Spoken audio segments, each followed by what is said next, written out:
Hey guys, so before we start, I would like to address two things. One, yes, this video is late again. It's fine. Second of all, yes, I am basically cosplaying a sheep right now because my heat is broken and I am wearing all of the warmest things that I own.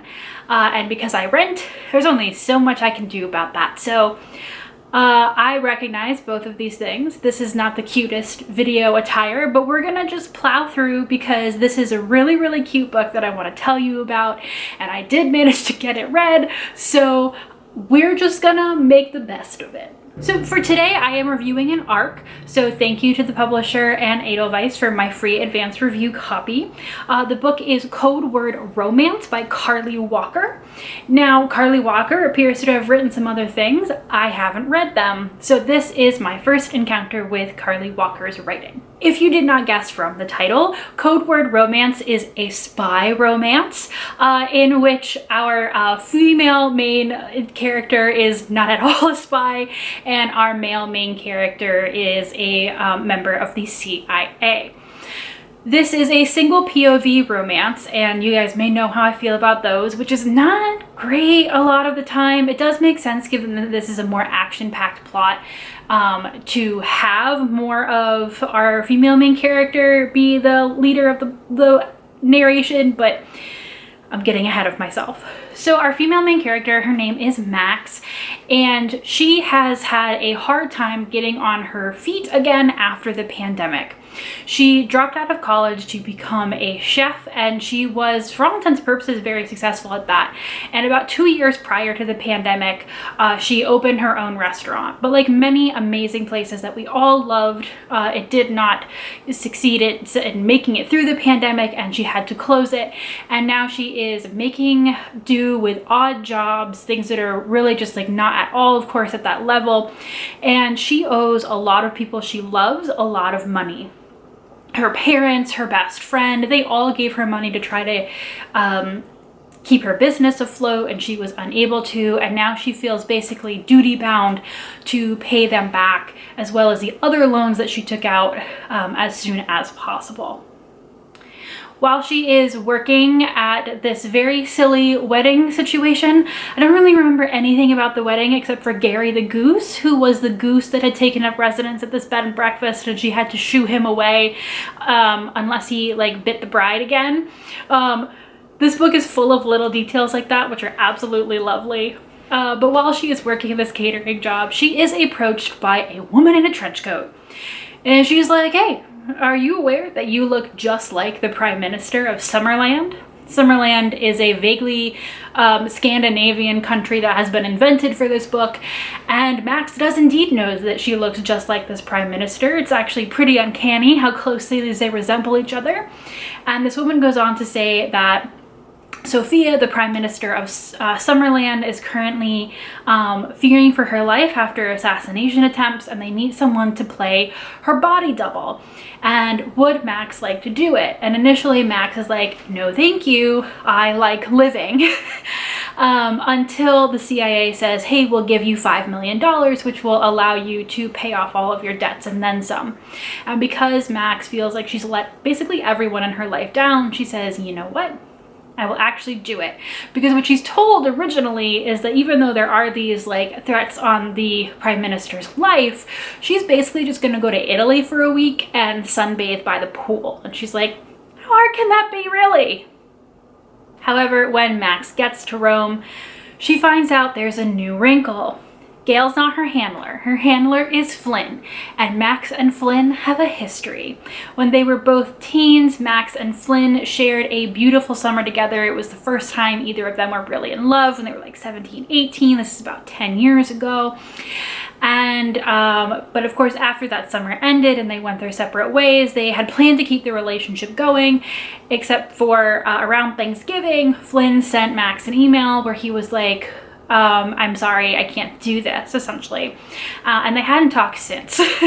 So meanwhile, this is not the way that Max thought that she would see Flynn again. So they have all this baggage to deal with, and Flynn has to keep her alive from multiple assassins. Obviously, things go very south very quickly from being like, you know, an Italian vacation to being more action-packed. And it is quite a hilarious ride. The main reason that I think anyone would enjoy and want to read this book is absolutely the plot and how funny it is. The banter between all of the characters is really great. And it's just like a really rollicking good time. Like, things are always happening and they're funny, and it just is like really, really easy to just sit down and read it because, you know, things keep happening and you're just like kind of rolling around with the story. I laughed multiple times. There were some really good one-liners or inside jokes that kept repeating. And so like, even though Max was not like enjoying an Italian vacation necessarily, this book really is like a really good bit of armchair travel and a really, really good way to spend some of your time. That being said, the plot being the main attraction of this has two issues with that. One of them is that there are some inserts into the plot to kind of make things continue to go along that verge from silly to just like downright weird. Like, the author needed the plot to get from here and here and built like the weirdest bridge possible between those points. And like, I understand in romance novels it's suspension of disbelief, but there were definitely points in this novel where even though I had gone along with everything else, there were some things where I was like, okay, this is a little bit too ridiculous, and there's like definitely a smoother way that this plot transition could have happened. So I was definitely like at some points like rolling my eyes like, really? Okay, whatever. The second thing, and this is a far bigger point, is that because this is a more action plot focused book, as much as it is, again, it's not like, you know, very in depth, but it is focused on like, you know, the things keep happening and the events keep rolling. It's not very romance focused for a romance. You know that Flynn and Max have this backstory, and the favorite thing for me in a second chance romance is watching them kind of work through that stuff. They do not have time. There is a lot going on, and so they're able to steal like conversations here and there about some of this stuff. But it's just not really very deep. It's all very surface level. And I have to say that I was super annoyed during the first time where they really get intimate with each other and Flynn goes, wait, we should talk. And then Max says, no, not now, because this was like literally the one moment in the plot where I think they had like a night. So it kind of had to happen there. But later on, Max will just talk about how angry she is that she doesn't know the answer to this. And I'm like, girl, he literally was trying to tell you and you were like, no, take my clothes off. So trying to fit the romance in around the plot just seemed a little bit funky. And it did mean, again, it's like very surface level. They do not get very deeply into anything. And you just kind of have to be okay with that and understanding that after this like 10 years of not knowing what happened, and particularly Max feeling really like betrayed, that this is just all gonna fall into place again. Granted, she is like at certain points risking her life, so that may have, you know, just like, never mind.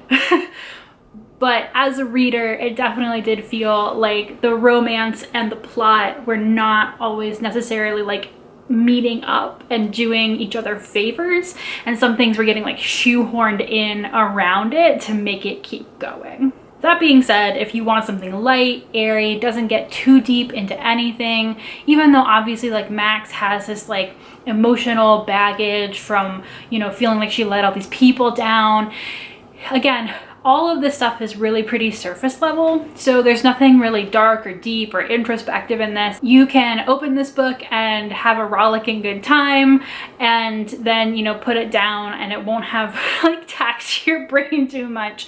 Which, granted, considering how many romance novels I read in a row that dealt with a lot of grief, like sometimes this type of romance novel is the whole mood. This is all that I want, and especially for where my brain is right now, this was exactly what I wanted. Because I was delayed in getting this review out, this book is also now out for you, so you do not have to take my word for it.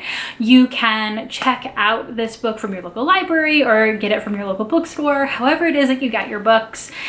And maybe this light, fluffy spy romance is exactly what you need because the world's on fire and everything is very hard. Certainly was that for me. And so if that's your vibe, this is definitely a book that you would want to check out. And then just kind of take your suspension of disbelief and like throw it to the opposite corner of the room because you will not need it. It will just get in the way. If you have other recommendations for spy romances, you can put them down below and let me know. I will say that one of the ones that I read most recently was Allie Carter's, and I definitely did not like that one as much as I thought I would. I'll link that review up above, but that is one for me where I was like, nope, that's not the direction I want to go in. So if you have other recommendations that are more like this one and less like that one, or just recommendations in general, leave them down below and let me know which ones you think I should read next if I want to stay in this vein. Thanks, guys. Bye.